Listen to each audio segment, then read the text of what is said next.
I'm Molly Grant, and this is my final project presentation for COM 563. In this presentation, I will cover the ethical dilemma around direct-to-consumer advertising of prescription drugs.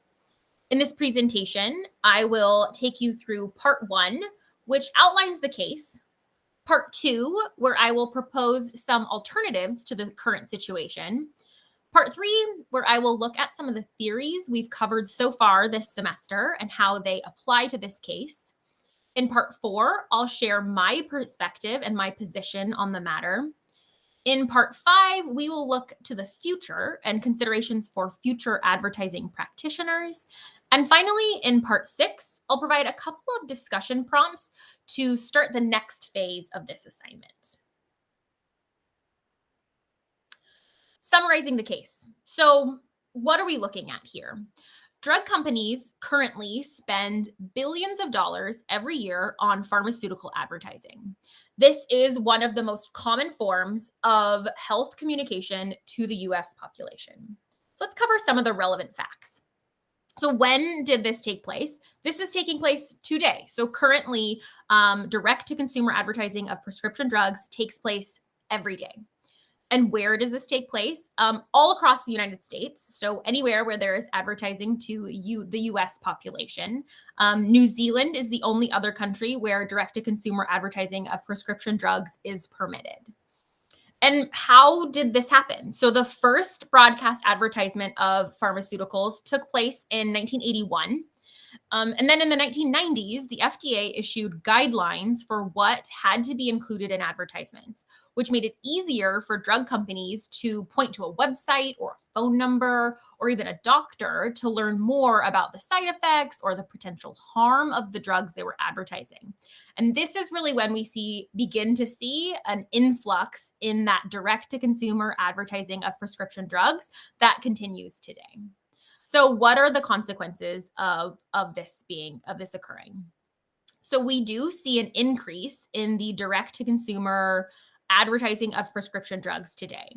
We see an increase in patients seeking information about prescription drugs and requesting them. And we also see an increase in the perspective that prescription drugs are the only option, and a decrease in that perception that lifestyle changes are effective. Moving on to the moral agent. So in this case, the moral agent is the advertiser. So the advertiser is that decision maker at a pharmaceutical company. That could be the president, the CEO, the CMO. Those would all fit this description. When we think about the stakeholders, there's two main groups here. The first one is the consumer. So the consumers are stakeholders here. They are receiving these advertisements and potentially making decisions based on the information provided. The second group are prescribers. These are providers who see patients, field questions, and ultimately prescribe those drugs. So what is the ethical dilemma here? The core ethical dilemma is there's a couple things at play. First, does increased advertisement of prescription drugs lead to the overprescription of pharmaceuticals? Alternatively, does this increased advertisement actually lead to a more informed public where they can better advocate for themselves when they're meeting with their provider? So there's kind of some conflicting values here. Access to information versus influence by corporations. How these values are in conflict is like an individual's right to information to be able to make those decisions about their health versus pharmaceutical companies influencing these decisions using advertisement and wanting to make money. So a couple issues that these raise, should there be more regulation on advertisers of prescription drugs? Should advertising be allowed at all? In this next section, I want to cover some alternatives. So some other ways that we could potentially see this playing out, other courses of action. The first alternative option is for pharmaceutical companies to completely stop advertising to consumers directly altogether. Rather, that information about new developments in the pharmaceutical industry could come from a neutral party, not wanting to make profits. A second alternative option is to enact stricter regulations on prescription drugs while still allowing that advertisement. We could require more information to be provided in advertisements. We could require pharmaceutical companies to fund more robust studies about the influence of these advertisements on consumers. These regulations could also require companies to put a ratio of the funds spent on advertising also into research and development of new or improved drugs. In this scenario, what could the moral agent have done in these two alternatives? In both of these, we see the moral agent kind of being pulled back on advertising and evaluating further those impacts to consumers. Why do we think that the actor pursued the current situation rather than these alternatives?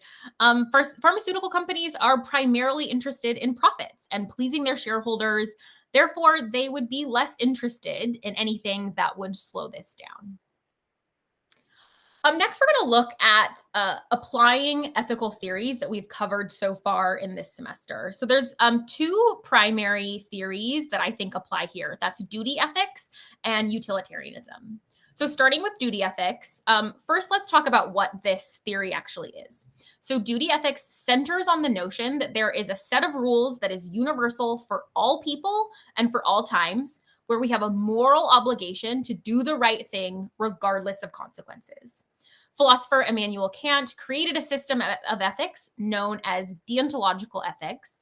It is based on a set of universal duties called the categorical imperative. This says that people should always want the principle behind their actions to be a universal law for everyone and every time. So if we look at applying this theory in the current situation and the decision actually made, I think that this theory is violated. The pharmaceutical companies are not exhibiting a moral obligation to ensure that this increase in advertising of prescription drugs does not have an adverse impact on the public.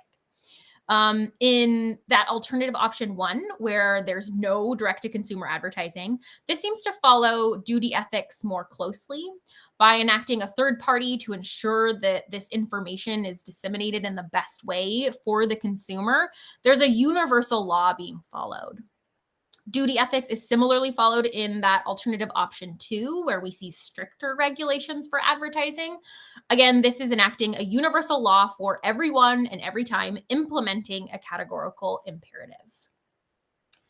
Next, looking at utilitarianism. So to get to know this theory, classical utilitarianism is centered on consequences. It looks at an action's consequences, and those consequences matter only as they involve the greatest happiness of the individual. So the greatest good for the greatest money. When assessing these consequences, each individual's happiness gets equal consideration. In applying this theory, in the decision actually made, so the current situation, I think that this theory is violated. The pharmaceutical companies are not considering what will bring the greatest happiness to individuals. They're focused primarily on their profits and success.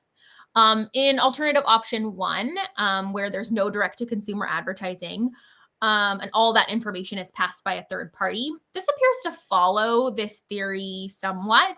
It allows the public to get information about their health options without the influence of a corporation, which could result in the greatest happiness for a large amount of people, the general public.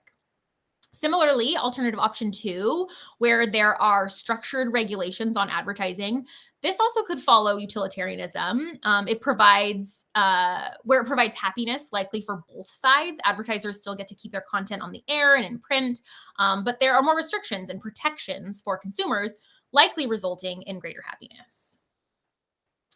Taking a position. So where do I stand on this? Do I think that the moral agent, do I think they did the right thing? I don't. I do not think that the moral agent is doing the right thing. I think that it is important for consumers to be informed on the latest health and pharmaceutical advancements. But I think that this can be done with a different angle. I don't think it should be done with the angle of wanting to sell more drugs and focused on profits. I think there are better ways to have an informed public than advertising. So what would I have done in these circumstances? So starting with, how does an alternative produce the greatest good. I think I actually would have followed alternative option one, where there's no direct to consumer advertising of prescription drugs and pharmaceutical information is shared by a neutral third party. The why behind this is that I think that this would provide the greatest happiness to the greatest many, the public and consumers of advertising. Not being swayed by companies trying to sell something is a better way to achieve happiness for the masses. Some criticisms of this decision, I think with the amount of lobbying by pharmaceutical companies in Washington, you really have to really have a neutral third party. You're likely relying on the government to intervene, which could be problematic. Additionally, there can be distrust in the government and the information that they provide. We saw clear examples of that with the COVID-19 pandemic. By response to these criticisms, I think that building trust and ensuring the government is acting in the consumer's best interest will take time. The government has a duty to its constituents, a moral obligation to do what is best for them. This gives me hope that this alternative could work with the right campaigns and the right leaders really fronting that initiative. As we look to the future, what are the implications of this case for the effective communication professionals in advertising? So, as we see more money being pumped into direct to consumer advertising of prescription drugs, it may be hard to course correct. We've seen examples of pharmaceutical companies having extreme amounts of power and being able to do whatever they want, regardless of the impacts to consumers. An example of this is the opioid epidemic. A couple lessons that can be learned for future practitioners so that better outcomes can be achieved the next time we see this or as we take on this issue currently. Future advertising practitioners, I think, should welcome that third party intervention, that government intervention. I think this would be the best way to ensure there is control over what consumers are being fed. Especially with the rise of social media, additional controls need to be put in place across television, print, social media platforms, specifically where there are impressionable viewers. Now, lastly, our discussion. Starting the discussion, I want to propose 3 prompts. First, should there be government intervention and regulation over the advertisement of prescription drugs to consumers? Second, do advertisers have a duty to provide all of the information to consumers in their advertising rather than pointing to a website or other resources? How do the principles of duty ethics apply here? And then lastly, in your opinion, which of the ethics theories we've studied so far are the most applicable in this case and why? Now that concludes my presentation. Thank you so much for tuning in. I really look forward to continuing this conversation in the discussion boards.